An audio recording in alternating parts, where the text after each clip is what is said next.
ओम नमो भगवते वासुदेवाय। छठे अध्याय में प्रहलाद जी का असुर बालकों को संदेश। प्रहलाद जी ने कहा कि मित्रों, इस संसार में मनुष्य जन्म बड़ा दुर्लभ है। इसके द्वारा अविनाशी परमात्मा की प्राप्ति हो सकती है, परंतु पता नहीं कब इसका अंत हो जाए। इसलिए बुद्धिमान पुरुष को बुढ़ापे या जवानी के भरोसे न रहकर बचपन में ही भगवान की प्राप्ति कराने वाले साधनों का अनुष्ठान कर लेना चाहिए। इस मनुष्य जन्म में श्री भगवान के चरणों की शरण लेना ही जीवन की एकमात्र सफलता है, क्योंकि भगवान समस्त प्राणियों के स्वामी, सुहृद और प्रियतम और आत्मा हैं।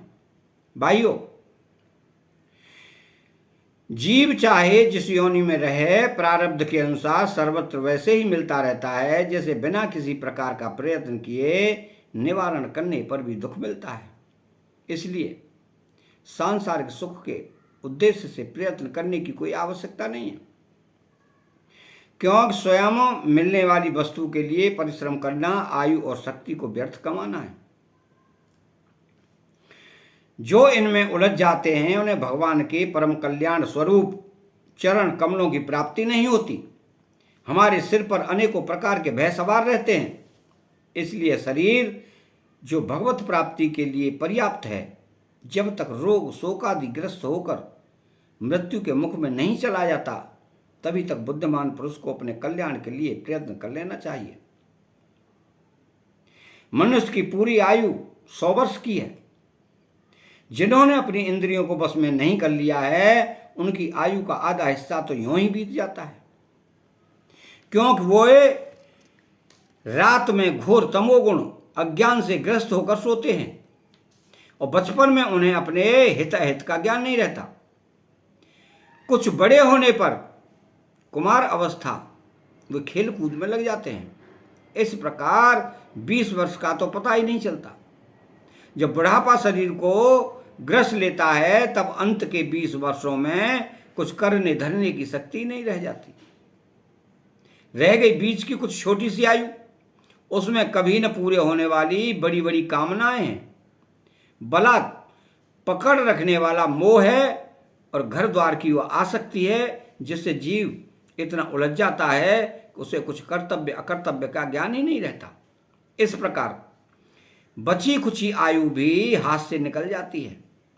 दैत्य बालकों, जिसकी इंद्रियां बस में नहीं हैं, ऐसा कौन सा पुरुष होगा जो घर गृहस्थी में आसक्त और माया जगत की ममता की मजबूत फांसी में फंसे हुए अपने आप को उससे छुड़ाने का साहस कर सके, जिसे चोर, सेवक एवं व्यापारी अपने अत्यंत प्यारे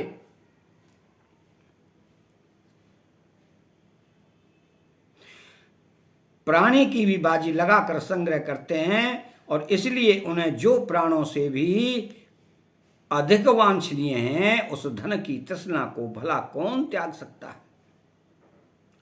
तो जो अपनी प्रियतमा पत्नी के एकांत सहवास, उसकी प्रेम भरी बातों, मीठी मीठी सलाह पर अपने को निछावर कर चुका है, भाई बंधु और मित्रों के स्नेह पास में बन चुका है और नन्हे नन्हे शिशुओं की तोतली बोली पर लुभा चुका है, भला यह उन्हें कैसे छोड़ सकता है। जो अपनी ससुराल गई हुई प्रिय पुत्रियों, पुत्रों, भाई बहनों और दीन अवस्थाओं को प्राप्त माता पिता, बहुत सी सुंदर सुंदर बहुमूल्य सामग्रियों से सजे हुए घरों, कुल परंपरागत जीविका के साधनों तथा पशुओं और सेवकों के निरंतर स्मरण में रम गया है, वो भला उन्हें कैसे छोड़ सकता है। जो जननेन्द्रिय और रसेंद्रिय के सुखों को ही सर्वस्व मान बैठा है, जिसकी भोग वासनाएं कभी तृप्त नहीं होती, जो लोभवश कर्म पर कर्म करता हुआ रेशम के कीड़े की तरह अपने को और भी कड़े बंधन में जकड़ता जा रहा है, और जिसके मोह की कोई सीमा नहीं है, वो उनसे किस प्रकार विरक्त हो सकता है और कैसे उनका त्याग कर सकता है। ये मेरा कुटुंब है, ये भाव से उसमें वह इतना रम जाता है कि उसी के पालन पोषण के लिए अपनी अमूल्य आयु को गंवा देता है। उसे यह भी नहीं जान पड़ता कि मेरे जीवन का वास्तविक उद्देश्य नष्ट हो रहा है। भला इस प्रमाद की भी कोई सीमा है? यदि इन कामों में कुछ सुख मिले तो भी एक बात है, परंतु यहां तो जहां जहां वह जाता है वहीं वहीं दैविक और भौतिक ताप उसके हृदय को जलाते ही रहते हैं, फिर भी वैराग्य का उदय नहीं होता। कितनी विडंबना है कि कुटुंब की ममता के फेर में पढ़कर वह इतना असावधान हो जाता है कि उसका मन धन के चिंतन में सदा इतना लवलीन रहता है, वह दूसरे का धन चुराने के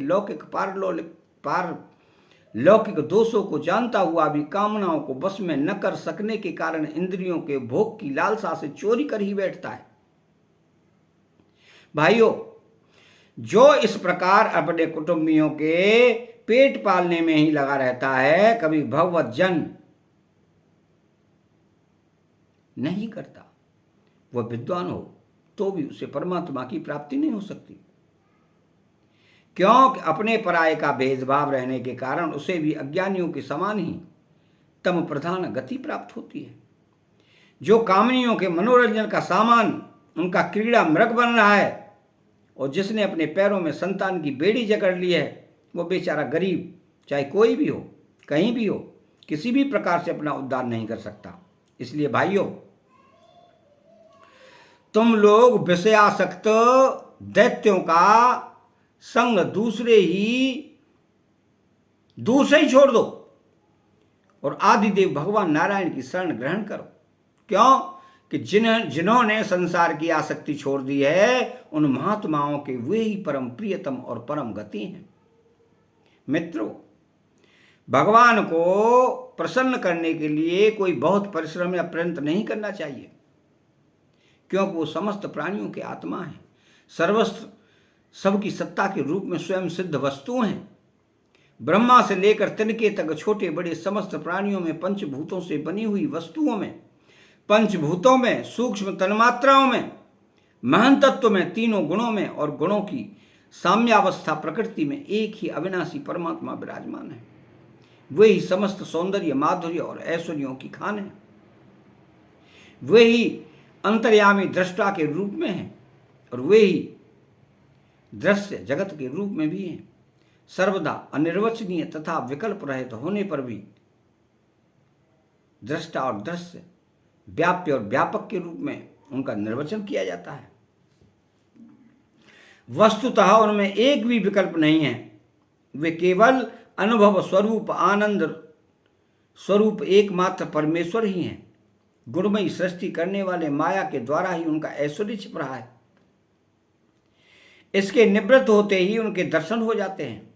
इसलिए तुम लोग अपने दैत्यपने का, आसुरी संपत्ति का त्याग करके समस्त प्राणियों पर दया करो, प्रेम से उनकी भलाई करो। इसी से भगवान प्रसन्न होते हैं। आदि नारायण अनंत भगवान के प्रसन्न हो जाने पर ऐसी कौन सी वस्तु है जो नहीं मिल जाती? लोक और परलोक के लिए जिन धर्म, अर्थ आदि की आवश्यकता बतलाई जाती है, वे तो गुणों के परिणाम से बिना प्रयास के स्वयं ही मिलने लगते। जब हम श्री भगवान के चरणामृत का सेवन करने और उनके नाम गुणों का कीर्तन करने में लगे हैं, तब हमें मोक्ष की भी क्या आवश्यकता है? यूं शास्त्रों में धर्म, अर्थ और काम, इन तीनों पुरुषार्थों का भी वर्णन है। आत्मविद्या, कर्मकांड, न्याय, तर्कशास्त्र, दंड नीति और जीविका के विविध साधन, ये सभी वेदों के प्रतिपाद्य विषय हैं। परंतु यदि वे अपने परम हितैषी परम पुरुष भगवान श्री हरि को आत्मसमर्पण करने में सहायक हैं, तभी मैं उन्हें सत्य सार्थक मानता हूं। अन्यथा ये सब के सब निरर्थक हैं। यह निर्मल ज्ञान जो मैंने तुम लोगों को बतलाया है बड़ा ही दुर्लभ है। इसे पहले नर नारायण ने नारद जी को उपदेश किया था और यह ज्ञान उन सब लोगों को प्राप्त हो सकता है जिन्होंने भगवान के अनन्य प्रेमी एवं अकिंचन भक्तों के चरण कमलों की धूलि से अपने शरीर को नहला दिया है। यह विज्ञान सहित ज्ञान विशुद्ध भागवत धर्म है। इसे मैंने भगवान का दर्शन कराने वाले देवर्षि नारद जी के मुंह से ही पहले सुना था। प्रहलाद जी के सहपाठियों ने पूछा कि प्रहलाद जी, इन दोनों गुरुपुत्रों को छोड़कर और किसी गुरु को तो न तुम जानते हो न हम। यही हम सब बालकों के शासक हैं। तुम एक तो अभी छोटी अवस्था के हो और दूसरे जन्म में से ही महल में अपनी माँ के पास रहे हो। तुम्हारा महात्मा नारद जी से मिलना कुछ असंगत सा जान पड़ता है। प्रियवर, यदि इस विषय में विश्वास दिलाने वाली कोई बात हो तो तुम उसे कहकर हमारी शंका मिटा दो। अतः 6वां अध्याय समाप्त होता है। चैनल को सब्सक्राइब करें, बेल आइकन घंटी को दबाएं और कमेंट बॉक्स में श्री राधे कृष्ण लिखें। जय श्री कृष्ण।